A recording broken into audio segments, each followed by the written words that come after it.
नमो नमः। मैं ममता ठाकुर आपका बहुत बहुत स्वागत करती हूँ।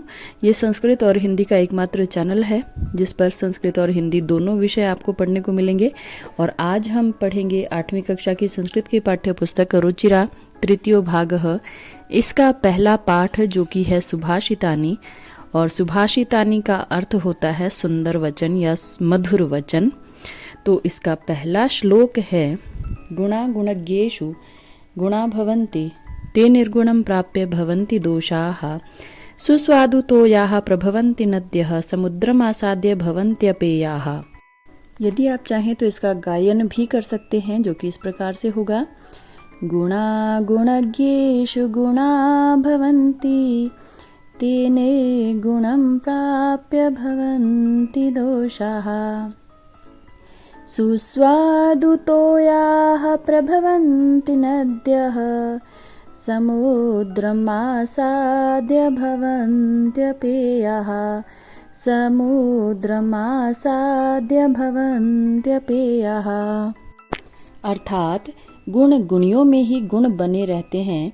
वे जब निर्गुण व्यक्ति को प्राप्त करते हैं तो दोष में परिवर्तित हो जाते हैं। जिस प्रकार नदियाँ स्वादिष्ट जल लेकर बहती हैं, लेकिन वे भी समुद्र में मिलने पर पीने योग्य नहीं रहती। अर्थात नदियों का जल भी जब समुद्र में मिल जाता है तो वो खारा हो जाता है और पीने योग्य नहीं रहता।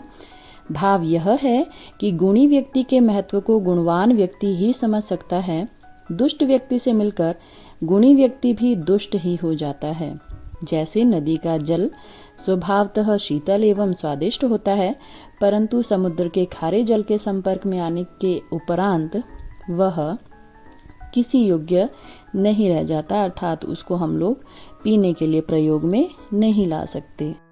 दूसरा श्लोक इस प्रकार से है, साहित्य संगीत कला विहीनः साक्षात् पशुः पुच्छ विषाणहीनः तृणं न खादन्नपि जीवमानः तद्भागधेयं परमं पशूनां तद्भागधेयं परमं पशूनां। अर्थात साहित्य संगीत और कला से रहित व्यक्ति सींग और पूंछ के बिना साक्षात पशु के समान है। वह घास न खाते हुए भी जीवित है। यह तो पशुओं के लिए अत्यंत सौभाग्य की बात है। भाव यह है कि जो व्यक्ति संगीत, साहित्य इत्यादि कलाओं में रुचि नहीं रखता, वह पशु के समान ही जीवन जी रहा है। लुब्धस्य नश्यति यशः, लालची व्यक्ति का यश या कीर्ति नष्ट हो जाती है। पिशुनस्य मैत्री, चुगली करने वाले की मित्रता नष्ट हो जाती है। नष्ट क्रियस्य कुलम, और बुरे काम करने वाले का कुल नष्ट होता है। और अर्थपरस्य धर्मः, स्वार्थी का धर्म नष्ट होता है। विद्या फलम व्यसनिनः, व्यसनी कहते हैं जिसमें बुरी लत हो, तो बुरी लत वालों की विद्या का फल नष्ट हो जाता है। कृपणस्य सौख्यम, और कंजूस का सुख, जो जितना कंजूस होगा वह उतना ही सुख से दूर होता जाता है। और राज्यम प्रमत्त सचिवस्य नराधिपस्य, और प्रमत्त मंत्री वाले अर्थात बुरे मंत्रियों वाले राजा का तो संपूर्ण राज्य ही नष्ट हो जाता है। भाव यह है कि लोभ, चुगली, आलस्य, स्वार्थ, कंजूसी आदि से मनुष्य की उन्नति कभी नहीं होती, अपितु उसका पतन हो जाता है। जिस प्रकार किसी राजा का मंत्री यदि आलसी अथवा दुर्व्यसनी है तो उसका राज्य ही पूरा नष्ट हो जाता है। अगले श्लोक में कहा गया है, पीत्वा रसम तु कटुकम मधुरम समानम। अर्थात कड़वा, कटुकम कड़वा और मधुरम अर्थात मीठा, समानम अर्थात समान रूप से।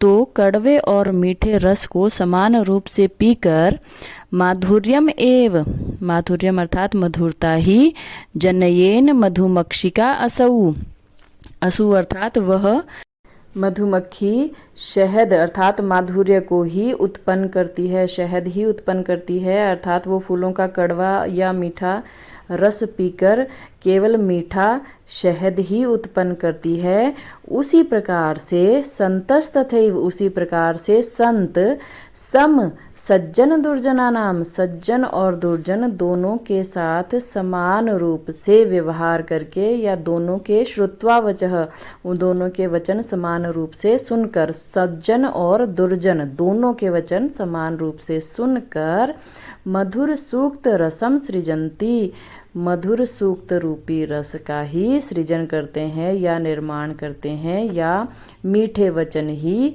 बोलते हैं। भाव यह है कि जिस प्रकार मधुमक्खी का स्वभाव मधुरता का निर्माण करना है, शहद का निर्माण करना है, उसी प्रकार सज्जन का स्वभाव भी मधुर वाणी का संचार करना है। वो हर परिस्थिति में मधुर वाणी ही बोलता है। आगे के श्लोक में वो कहते हैं, विहाय पौरुषम यो हि दैवमेवावलंबते प्रासाद सिंहवत् तस्य मूर्धने तिष्ठन्ति वायसाः। विहाय का अर्थ होता है छोड़कर, पौरुषम होता है उद्यम या परिश्रम, यो ही दैवम एव अवलंबते, दैवम कहा जाता है भाग्य को, और अवलंबन होता है सहारा लेना। तो यहाँ पर अर्थ होगा कि जो मनुष्य मेहनत को छोड़कर भाग्य के भरोसे बैठे रहते हैं, उनका प्रासाद सिंहवत तस्य मूर्धनि तिष्ठन्ति वायसाः, वो प्रासाद कहते हैं महल को, और सिंहवत महल पर जो सिंह की मूर्ति बनी होती है उसके समान, उसके मूर्धनि अर्थात सिर पर कौवे बैठते हैं। अर्थात जिस प्रकार से किसी घर के द्वार पर कोई सिंह की मूर्ति बनी होती है, उस पर भी कौवे ही बैठे रहते हैं।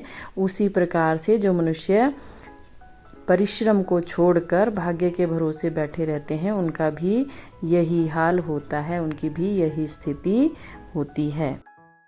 वृक्षों के महत्व पर प्रकाश डालते हुए आगे कहा जा रहा है कि वृक्ष धन्याः अर्थात धन्य है, महीरुहा, महीरुहा कहते हैं वृक्षों को। तो वृक्ष धन्य हैं जो कि क्या करते हैं, पुष्प अर्थात फूल, पत्र यानी कि पत्ता, फल, छाया, मूल, और मूल कहते हैं जड़ को, और वल्कल कहा जाता है वृक्ष की छाल को, दारू कहते हैं वृक्ष की लकड़ी को।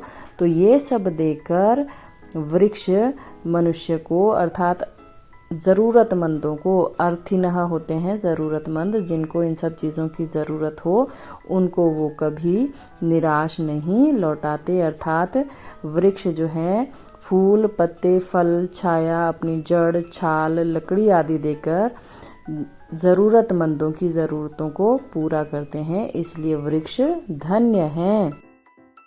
अंतिम श्लोक इस प्रकार है, चिंतनीया हि विपदाम आदावैव प्रतिक्रियाः न कूपखननम युक्तम प्रदीप्ते वह्निना गृहे।